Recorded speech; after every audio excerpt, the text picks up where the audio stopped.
What if everything you've been told about Jesus' miracles is only half the story? What if turning water into wine, calming storms, and raising the dead were actually coded messages hiding in plain sight? For thousands of years, humanity has wrestled with the rigid, unforgiving boundaries of the natural world. Throughout the ancient landscapes of human history, disease, devastating hunger, and the absolute finality of death have been our permanent, inescapable shadows. We have built empires, written philosophies, and formulated sciences, yet we have always remained ultimately powerless against the chaotic forces of nature and the steady decay of our own fragile bodies. But 2,000 years ago, a radical, wandering teacher from the obscure village of Nazareth stepped onto the dusty stage of first-century Judea and did something that completely shocked the ancient world. He commanded the chaos to stop.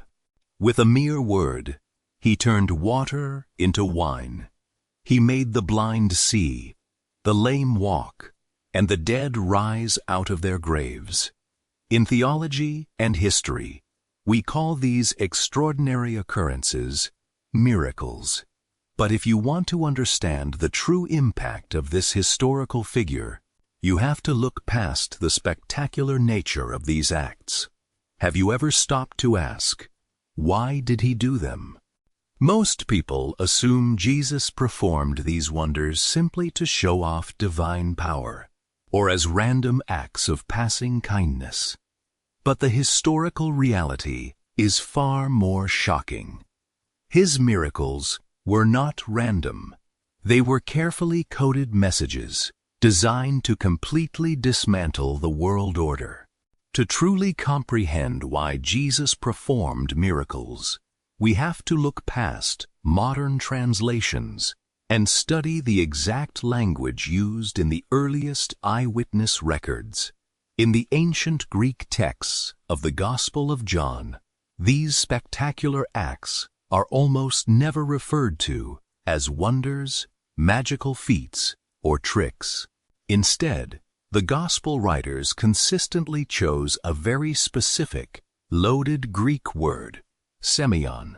Translated directly into modern English, Semeion means one thing: a sign. To understand what this means, think about a signpost you encounter on a highway.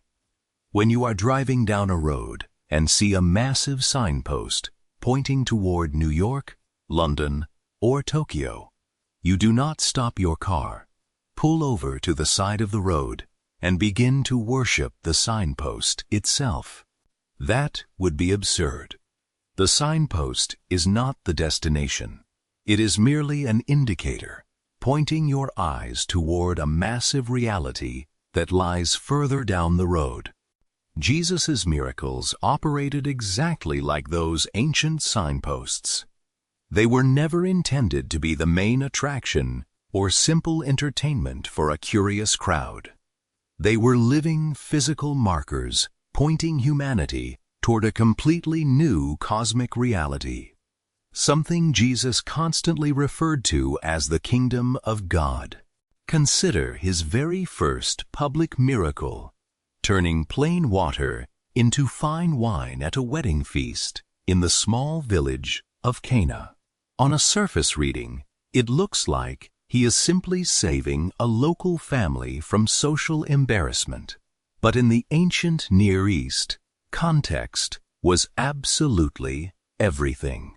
In classical Jewish prophecy, an overwhelming abundance of rich, fine wine was the definitive prophetic symbol of the Messiah's arrival. It marked the end of spiritual exile and the restoration of divine joy to a broken world. By manipulating the molecular structure of water, Jesus wasn't practicing parlor magic. He was delivering a tangible, physical preview of the kingdom of God. He was showing a tired, suffering populace a sneak peek of the universe's ultimate restoration.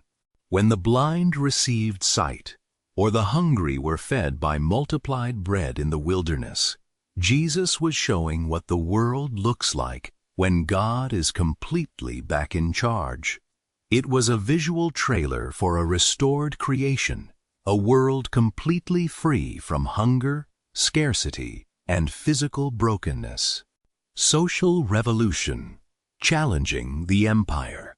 However, there is a much darker, far more politically dangerous reason behind these miracles. They were not just peaceful spiritual lessons. They were calculated acts of open defiance against the elite, religious, and political authorities of the Roman Empire. To fully grasp the tension, we must realize that many of Jesus's most famous healings were intentionally performed on the Sabbath, the holy day of absolute, legally mandated rest. To the religious establishment of first-century Jerusalem, practicing any form of work on the Sabbath, including medical healing, was viewed as an explicit violation of God's law, punishable by severe consequences. Yet, Jesus repeatedly chose this specific day to cure chronic illnesses. When he healed a man with a withered hand inside a packed synagogue on the Sabbath, he wasn't just performing an act of mercy. He was waging a deliberate theological war. He looked at the legalistic leaders and declared that human restoration and compassion matter infinitely more than rigid, heartless institutional rituals. He was redefining the character of God right in front of their eyes. This subversion of authority went even deeper into the social fabric of the ancient world.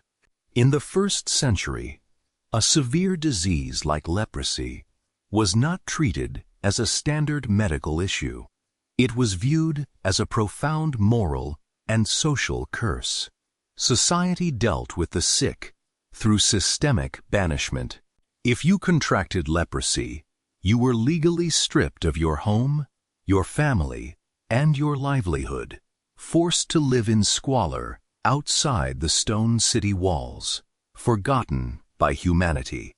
According to ancient religious law, touching an outcast made you instantly contaminated and spiritually unclean. But time and again, historical accounts show Jesus doing the unthinkable. He stepped directly into the dirt, reached out his hand, and touched them. In doing so, he flipped the ancient laws of contamination completely on their head. Instead of their disease making Jesus unclean, his absolute purity contaminated their sickness, wiping it away instantly.